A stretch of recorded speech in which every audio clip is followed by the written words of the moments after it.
Kami po sa EDSA People Power Commission kasama ang OPM, ang Gawat Kalinga at lahat po ang Pilipinas natin, naniniwala po kami, kaya po natin ito. Naniniwala po ba tayo dyan? Kaya natin ito. At makinig po kayo sa amin, hindi po kayo nag-iisa. Ayan. Sa parte po ito, nais kong tawagin muli dito sa... Ano? Hinahanap na si Boy Pick Up?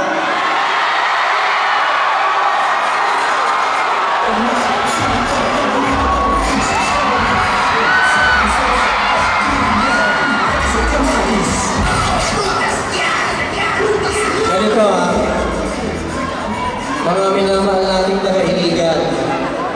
Since ni-request nyo na dumating si Boy Pick Up dito, gagawa natin ang paraan. Titignan natin mamaya kung pararatingin natin. Okay na ba sa inyo yun? Tatawagan natin mamaya baka dumating. Okay na ba sa inyo yun? Ha? O bakit kayo? Tatawagin ko na po dito muli sa entablado ang ating si Yusek Mario. Pagpapalapakan natin si Yusek.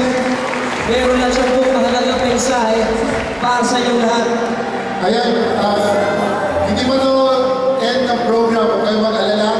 Pero I'd like to take this opportunity, first of all, to thank the OPM organization. Presidente po nila si Owen Pasil. Lahat po sila nandito. Ganon po kayong kamahal. At pakisabi naman sa tao sa kanan mo, salamat, nandito ka, bayani ka. Salamat! Nandito ka, bayani ka.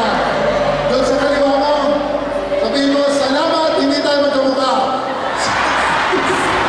Mga kapatid, ito lang po, para sa atin, ang EDSA ay isang tagumpay ng bayan, nagpapatunay na sa Pilipino, pagsama-sama, wala imposible.